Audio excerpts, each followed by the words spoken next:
ಆತ್ಮೀಯ ವಿದ್ಯಾರ್ಥಿಗಳೇ, ನಾನು ಡಾಕ್ಟರ್ ಬಸವರಾಜ ನಕ್ಕಿ, ಇತಿಹಾಸದ ಸಹ ಪ್ರಾಧ್ಯಾಪಕರು, ಸರ್ಕಾರಿ ಪ್ರಥಮ ದರ್ಜೆ ಕಾಲೇಜು ದಾಂಡೇಲಿ, ಉತ್ತರ ಕನ್ನಡ ಜಿಲ್ಲೆ.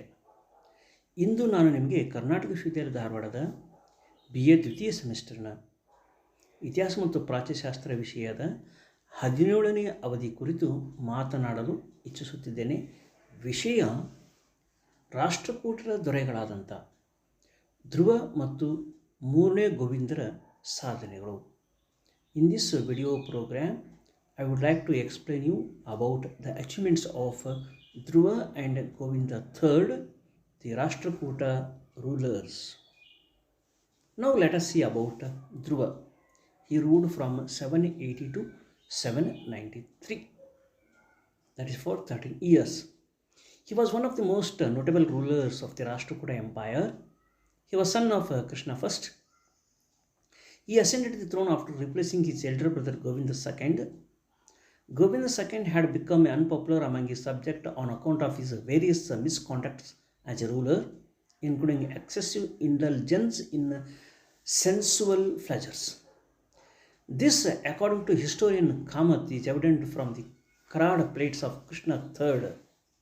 The Dhulia grant of 779 and Garugadalli inscription of 782 would proclaim Dhruva the emperor.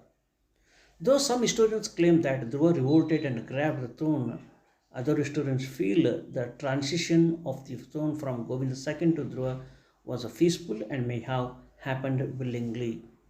He earned titles like Kalivallabha, Sri Vallabha, Dharavarsha, Maharajadiraja and Parameshwara.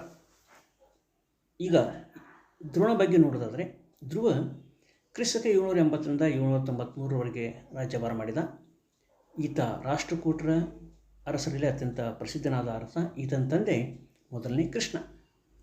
ಈತ ತನ್ನ ಸಹೋದರನಾದ ಎರಡನೇ ಗೋವಿಂದನ ನಂತರ ಅಧಿಕಾರಕ್ಕೆ ಬಂದ.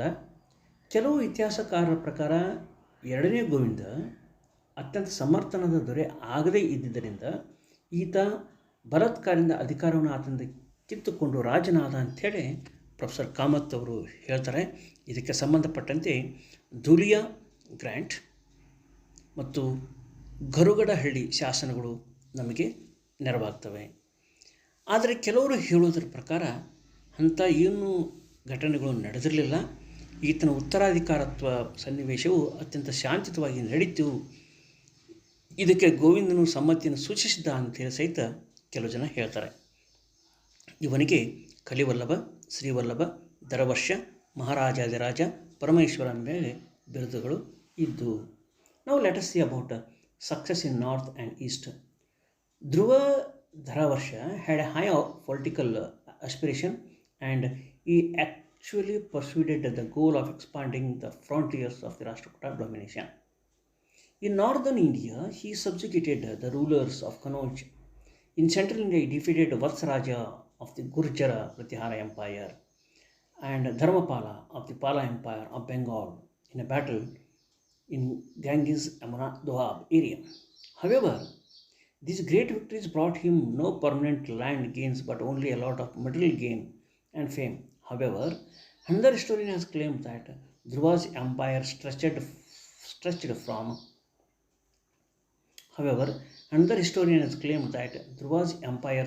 from Ayodhya in the north to Rameshwaram in the south. ಧ್ರುವನು ಉತ್ತರ ಮತ್ತು ಪೂರ್ವ ಭಾಗದಲ್ಲಿ ಗೆದ್ದಂಥ ಜಯಗಳ ಬಗ್ಗೆ ನೋಡೋದಾದರೆ, ಈತ ರಾಜಕೀಯವಾಗಿ ಬಹಳಷ್ಟು ಮಹತ್ವಾಕಾಂಕ್ಷೆಯನ್ನು ಹೊಂದಿದ್ದ. ಈ ಕಾರಣಕ್ಕಾಗಿ ರಾಷ್ಟ್ರಕೂಟರ ಗಡಿಗಳನ್ನು 8 ದಿಕ್ಕುಗಳಲ್ಲಿ ಸಹಿತ ವಿಸ್ತಾರ ಮಾಡಲಿಕ್ಕೆ ಪ್ರಯತ್ನ ಪಟ್ಟ ಅನ್ನೋದು ಸಹಿತ ನಮಗೆ ಕಂಡುಬರ್ತದೆ. ಈತನ ಮೊದಲು ಉತ್ತರ ಭಾರತದಲ್ಲಿ ಕನೌಜ ಅರಸರನ್ನು ಸೋಲಿಸಿದ. ನಂತರ ಈ ವತ್ಸರಾಜ ಅಂಥೇಳಿ ಗುರ್ಜರ ಪ್ರತಿಹಾರದ ರಾಜ್ಯದ ರಾಜನನ್ನು ಸಹಿತ ಸೋಲಿಸಿದ. ಈ ಬಂಗಾಳದ ಪಾಲ ರಾಜ್ಯದ ಧರ್ಮಪಾಲನನ್ನು ಸೋಲಿಸಿದ. ಹೀಗೆ ಗಂಗಾ ಯಮುನಾ ದೋಹಾ ಪ್ರದೇಶದಲ್ಲಿ ನಡೆದ ಯುದ್ಧಗಳಲ್ಲಿ ಈತ ಜಯಶೀಲನಾಗಿ ತನ್ನ ಸಾಮ್ರಾಜ್ಯವನ್ನು ವಿಸ್ತಾರ ಮಾಡಿದನ್ನು ಸಹಿತ ನಮಗೆ ಕಂಡುಬರ್ತದೆ. ಆದರೆ ಸ್ವತಂತ್ರ ರಾಜರಿಂದ ಯಾವುದೇ ಭೂಭಾಗವನ್ನು ವಶಪಡಿಸಿಕೊಳ್ಳಲು ಕೇವಲ ಸಂಪತ್ತನ್ನು ಕ್ರೋಢೀಕರಿಸಿಕೊಂಡ. ಜೊತೆಗೆ ತನ್ನ ಕೀರ್ತಿಯನ್ನು ಸಂಪಾದಿಸಿಕೊಂಡ. ಈತನ ಸಾಮ್ರಾಜ್ಯ ಉತ್ತರದಲ್ಲಿ ಅಯೋಧ್ಯದಿಂದ ಹಿಡಿದು ದಕ್ಷಿಣದಲ್ಲಿ ರಾಮೇಶ್ವರವರೆಗೆ ಹಬ್ಬಿತ್ತು ಅನ್ನೋದು ನಮಗೆ ಸ್ಪಷ್ಟವಾಗಿ ಕಂಡುಬರ್ತದೆ. Now let us see his victories in the south and Deccan. He humbled Vishnuvardhana IV, an Eastern Ganga or Vengi Chalukyan king, in 784 AD and forged an alliance by marrying his daughter named Sheela Bhattarika as per the Jitwai grant of 786 AD. Thereafter, he defeated Sivamara II, the Western Ganga dynasty ruler of Gangavadi, and imprisoned him and appointed his own son, Prince Kambarasa, as the governor. He also forced Pallava Nandivarma II to accept the suzerainty of the Rashtrakutas, who paid him handsomely with many elephants. He undertook campaigns to Kanchi in 785 and against the Western Ganga dynasty in 788. ಅಮೋಘವರ್ಷನ ದಕ್ಷಿಣ ದಂಡಯಾತ್ರೆ ಬಗ್ಗೆ ನೋಡೋದಾದರೆ ಈತ ವೆಂಗಿ ಚಾಲುಕ್ಯರ 4ನೇ ವಿಷ್ಣುವರ್ಧನನ್ನು ಸೋಲಿಸಿದ ಜೊತೆಗೆ ಆತನ ಮಗಳಾದಂಥ ಶೀಲ ಭಟ್ಟಾರಿಕೆಯನ್ನು ಸಹಿತ ಈತ ಮದುವೆ ಆದ ಅಂತೇಳಿ ನಮಗೆ ಸಹಿತ ಕಂಡುಬರ್ತದೆ. ಅಷ್ಟೇ ಅಲ್ಲ, ಗಂಗವಾಡಿಯ ಗಂಗರ 2ನೇ ಶಿವಮಾರನ್ನು ಸಹಿತ ಬಂಧಿಸಿ ಸೋಲಿಸಿದ ಹಾಗೂ ತನ್ನ ಮಗನಾದಂಥ ಕಂಬರ್ಸನನ್ನು ಅದಕ್ಕೆ ಪ್ರಾಂತಾಧಿಕಾರಿಯನ್ನಾಗಿ ನೇಮಕ ಮಾಡಿದ ಅನ್ನೋದು ಸಹಿತ ನಮಗೆ ಕಂಡುಬರ್ತದೆ. ಇದರ ಜೊತೆಗೆ ಪಲ್ಲವರ 2ನೇ ನಂದಿವರ್ಮನನ್ನು ಸಹಿತ ಸೋಲಿಸಿ ರಾಷ್ಟ್ರಕೂಟರ ಸಾರ್ವಭೌಮತ್ವವನ್ನು ಅಂಗೀಕರಿಸುವಂತೆ ಆತನ ಮೇಲೆ ಒತ್ತಡ ತಂದ ಅನ್ನೋದು ಸಹಿತ ನಮಗೆ ಕಂಡುಬರ್ತದೆ. ಹೀಗೆ ಕಂಚಿ ಮೇಲೂ ಸಹಿತ ದಾಳಿ ಮಾಡಿ ಅವರನ್ನು ಸೋಲಿಸಿದ ಅನ್ನೋ ಸಹಿತ ನಮಗೆ ಸ್ಪಷ್ಟವಾಗಿ ಕಂಡುಬರ್ತದೆ. ಹೀಗೆ ಗಂಗರನ್ನು, ಪಲ್ಲವರನ್ನು ಮತ್ತು ವೆಂಗಿ ಚಾಲುಕ್ಯರನ್ನು ದಕ್ಷಿಣ ಭಾರತದಲ್ಲಿ ಧ್ರುವ ಸೋಲಿಸಿದ ಅನ್ನೋದು ನಮಗೆ ಈ ಮೂಲಕ ಕಂಡುಬರ್ತದೆ. During his reign Rashtrakutas emerged as a true pan-India power, controlling large regions across the Indian subcontinent. He was succeeded by his third son, Govinda III, whose reign was marked by brilliant military success and exploits. ಹೀಗೆ ವಿಶಾಲ ಸಾಮ್ರಾಜ್ಯವನ್ನು ಸ್ಥಾಪಿಸಿದ ಕೀರ್ತಿ ಧ್ರುವನಿಗೆ ಸಲ್ಲುತ್ತದೆ. ಧ್ರುವನ ನಂತರ ಆತನ ಮಗನಂತ 3ನೇ ಗೋವಿಂದ ಅಧಿಕಾರಕ್ಕೆ ಬರ್ತಾನೆ. Now let us see about Govinda III, who ruled from 793 AD to 814. He was a famous Rashtrakuta ruler who succeeded his illustrious father Dharavarsha. He was a military leader, the most successful emperor of the dynasty, with successful conquests from Cape Comorin in the south to Kanauj in the north, from Benares in the east to Broch in the west. He held titles such as Prabhutavarsha, Jagatunga, Anupama, Kirti Narayana, Prithvivallabha, Srivallabha, Vimaladitya, Atishay Davala, and Tribhuvana Davala. From the Someshwar inscription of 804 AD, it is known that Ghamundabhe was his queen. ರಾಷ್ಟ್ರಕೂಟರ 3ನೇ ಗೋವಿಂದನು 793-814 ಅವಧಿಯಲ್ಲಿ ರಾಜ್ಯಭಾರ ಮಾಡಿದ. ಈತನು ರಾಜ್ಯವು ವಿಶಾಲವಾದ ಭಾರತದಲ್ಲಿ ಹಬ್ಬಿತ್ತು.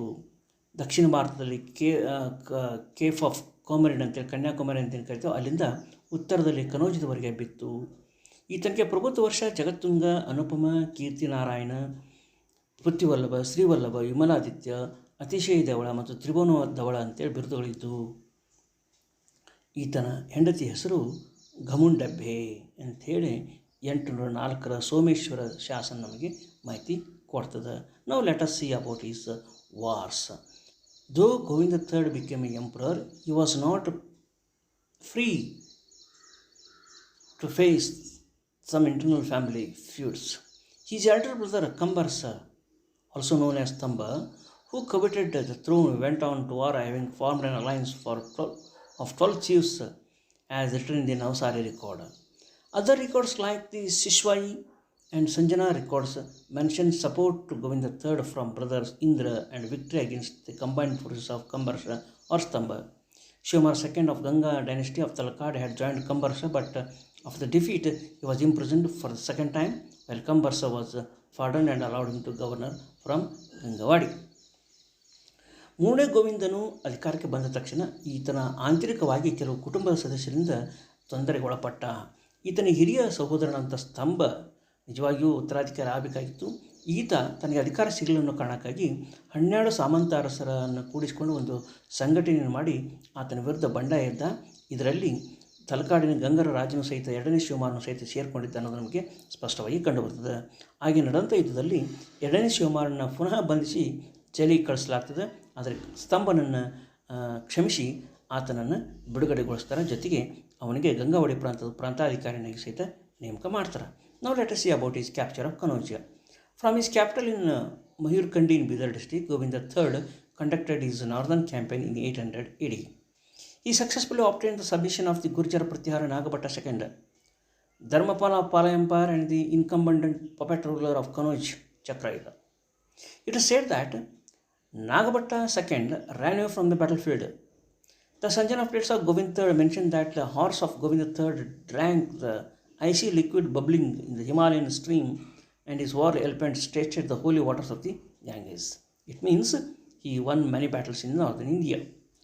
The rulers of Magadha and Bengal also submitted to him. An inscription of 813 states Govind III conquered Latha and made his brother Indra the ruler of territory. ನಾವು ಈಗ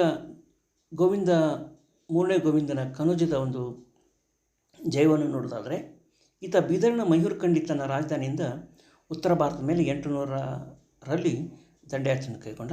ಆ ಸಂದರ್ಭದಲ್ಲಿ ಗುರ್ಜರ ಪ್ರತಿಹಾರನ್ನು ಸೋಲಿಸಿ ಎರಡನೇ ನಾಗಭಟ್ಟ ಪಾಲರ ರಾಜನ ಧರ್ಮಪಾಲನ ಸಹಿತ ಸೋಲಿಸಿದ. ಕನೌಜದ ಚಕ್ರಯುಧನು ಸಹಿತ ಇದನ್ನು ಸಾರ್ವಭೌಮತ್ವವನ್ನು ಅಂಗೀಕರಿಸಿದ. ಎರಡನೇ ನಾಗಭಟ್ಟ ರಣರಂಗದಿಂದ ಓಡಿ ಹೋದ ಅಂಥೇಳಿ ನಮಗೆ ದಾಖಲೆಗಳು ತಿಳಿಸ್ತವೆ. ಈ ರೀತಿಯಾಗಿ ಗೋವಿಂದನ ಸೈನ್ಯದ ಕುದುರೆಗಳು ಮತ್ತು ಆನೆಗಳು ಉತ್ತರ ಭಾರತದ ನದಿಗಳ ನೀರನ್ನು ಕುಡಿದು ಅಂತೇಳಿ ಹೇಳ್ತಾವೆ. ಅದರ ಅರ್ಥ ಉತ್ತರ ಭಾರತದ ಮೇಲೆ ಇದು ವಿಜಯವನ್ನು ಸಾಧಿಸಿದ ಅನ್ನೋದು ನಮಗೆ ಕಂಡುಬರ್ತದೆ. ಈ ವಿಜಯಗಳಿಂದಾಗಿ ಮಗಧ ಮತ್ತು ಬೆಂಗಾಲದ ಅರಸರು ಸಹಿತ ಈತನ ಸಾರ್ವಭೌಮತ್ವವನ್ನು ಅಂಗೀಕರಿಸಿದರು ಅನ್ನೋದು ನಮಗೆ ಕಂಡುಬರ್ತದೆ. ಜೊತೆಗೆ ಲಾಟರನ್ನು ಸಹಿತ ಈತ ಸೋಲಿಸಿದ. ಜೊತೆಗೆ ಗೆದ್ದಂಥ ಪ್ರದೇಶಕ್ಕೆ ತನ್ನ ಸಹೋದರನಂತ ಇಂದ್ರನನ್ನು ರಾಜ್ಯಪಾಲನಾಗಿ ನೇಮಕ ಮಾಡಿದ ಅನ್ನೋದು ನಮಗೆ ಸ್ಪಷ್ಟವಾಗಿ ಕಂಡುಬರ್ತದೆ. This in effect become branch of the Rashtrakuta empire. However, another opinion is Govind III had control over the regions between Vindhyas and Malwa in the north to Kanchi in the south, while the heart of his empire extended from the Narmada to Tungabhadra rivers.